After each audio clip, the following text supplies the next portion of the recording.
Hello and welcome to this week's episode of the Live Life Extraordinary podcast. I'm your host, Bianca DeLuco.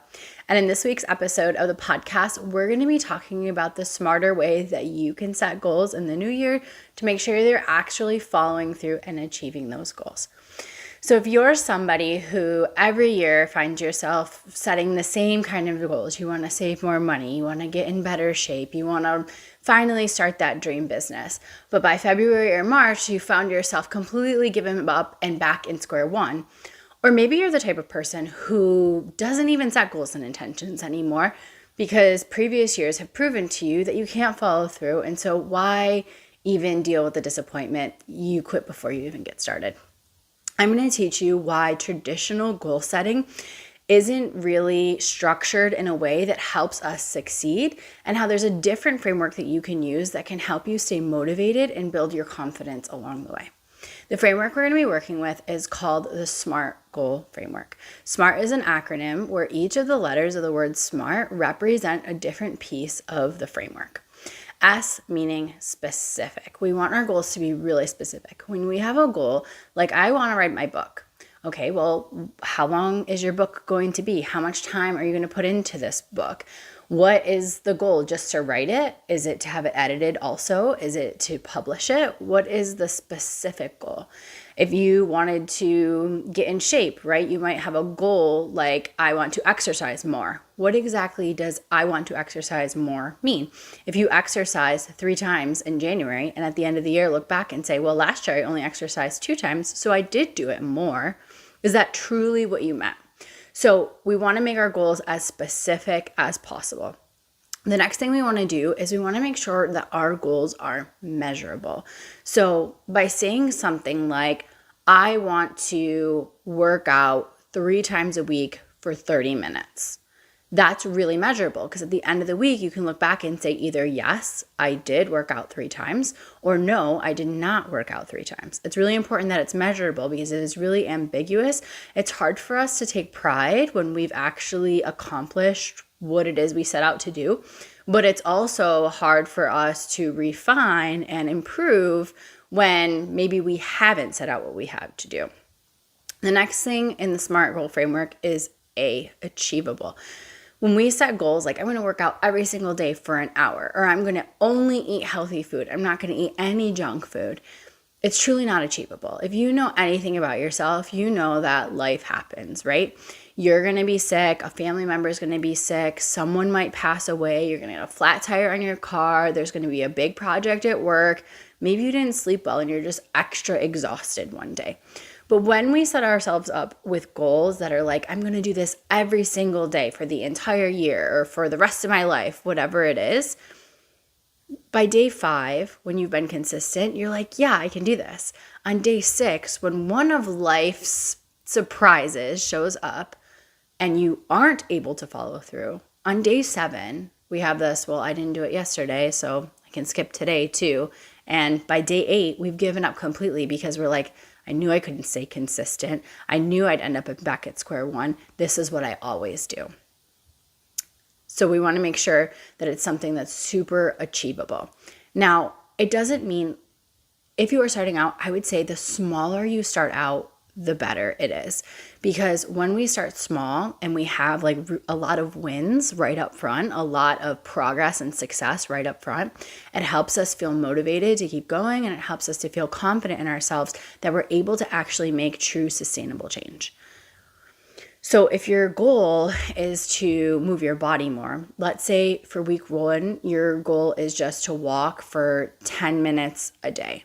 And you might think walking for 10 minutes a day isn't actually going to help me feel the way I want to feel or look the way I want to look. But realistically, at the end of week 1, you can look back and say, did I achieve that? Yes or no? And how can I either refine that or improve that goal so that I'm making even more progress in the direction that I want to go? Small steps truly lead to big changes. So the smaller you can dream to start, the bigger changes you'll notice over time. The next one is relevant. We obviously want our goal to be relevant to what we're trying to achieve. If your big goal this year is to write your book, it's not really relevant to go to a bunch of yoga classes, right? And so we might have a lot of different goals that are existing at the same time. But I find that when we can really focus in on one or two major goals and put all of our energy and our time and our capacity into that, the more success we're going to notice ourselves having. You're not Wonder Woman, you're not Wonder Man. I don't know if Wonder Man's even a thing, but having this idea that you can achieve everything all at once is probably also setting you up for failure. This idea that you can maintain a household, work a job, spend time with loved ones, have hobbies, take care of your physical body, do something for your mind, and on and on and on and on and on, is probably making you feel like you're not doing enough constantly. So instead, look at your life, look at the things that are really, really important for you to prioritize just this year or just this month or even just this week. Set your SMART goals for those things, and then you can always, once you accomplish them, set new goals and focus on new things. I find that when we have too many goals happening all at once, it causes us to get kind of dissociated and shut down. We get into this place where our nervous system is in total overwhelm. So instead of taking action, we find ourselves scrolling on our phones after work or binge watching another Netflix series. If that sounds like you might be trying to do too much at once. So let's scale back what we're trying to do and focus on just one or two smart things we can do. The T in the SMART goal acronym is for time-oriented. We want our goal to be time-oriented. So rather than saying, I'm going to work out 3 times a week for 30 minutes, you want to add in there for the next week, for the next 30 days, for the next 21 days. Because then at the end of that 3-week period, you can go back and say, okay, yes, I achieved this. This is great. For the next 3 weeks, I'm going to do 4 times a week instead of 3 times a week. Or you can say, no, that didn't really work out for me. Why didn't that work out for me? And really get curious about why it is you followed through. Try not to beat yourself up or put yourself down for not making good enough progress. And again, look at it. Is it that I don't have the time? Do I not have the right equipment? Do I need to hire a personal trainer? Is there something that I need to do to get support in place to help me achieve my goal in the future?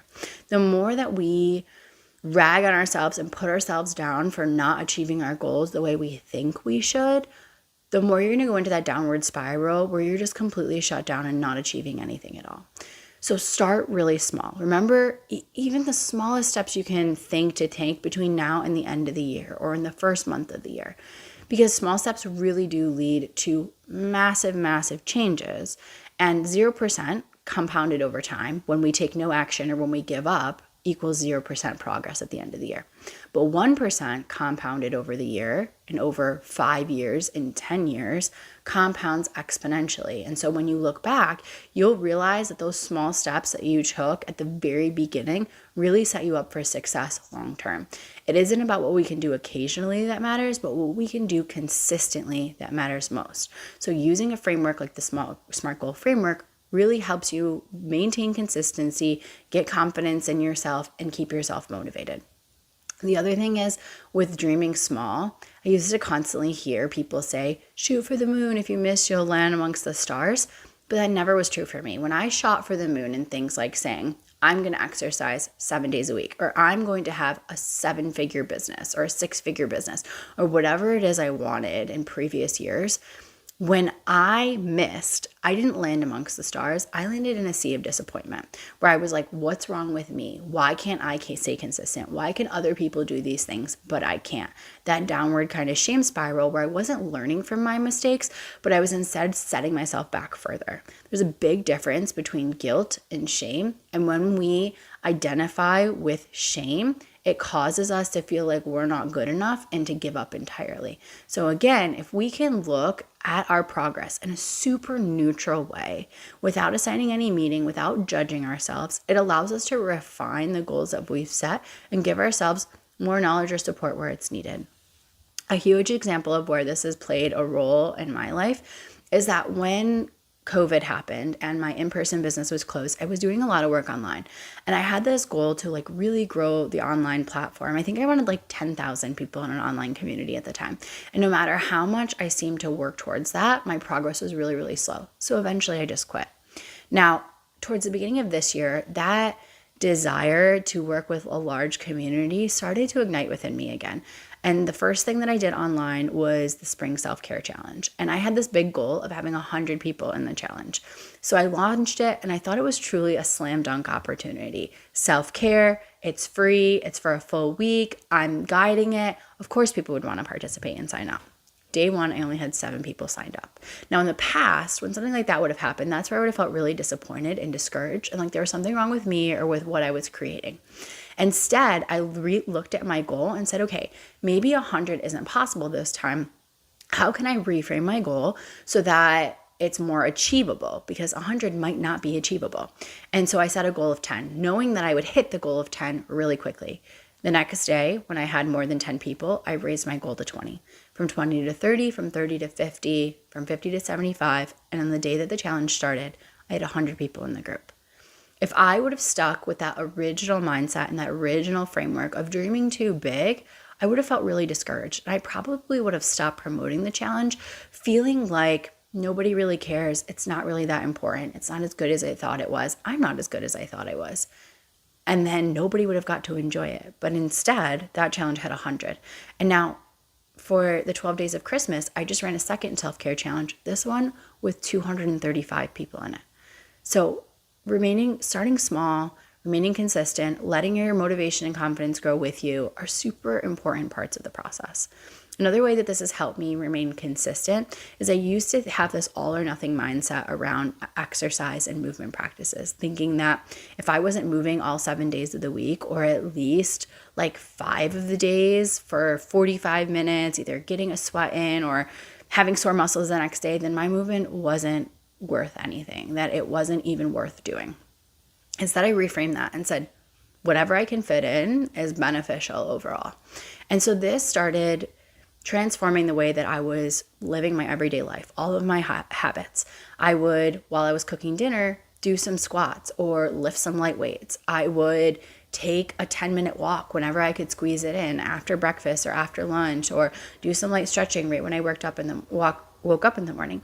And although 10 minutes of movement doesn't feel like it's going to be that impactful, you'll find that 10 minutes in the morning plus 10 minutes in the afternoon plus 10 minutes in the evening equals 30 minutes a day. And before you know it, what was this all or nothing, what it had to be in the gym, look like whatever, when you let go of all of that and focus just on what you can truly achieve with your current lifestyle, you'll notice yourself making progress at faster rates than you anticipated. So I hope that this episode has inspired some things in you. This has really helped me manifest the life of my dreams over the last couple of years, as well as spirituality and self-care and self-healing, which are topics I'm going to be covering in future episodes of the podcast.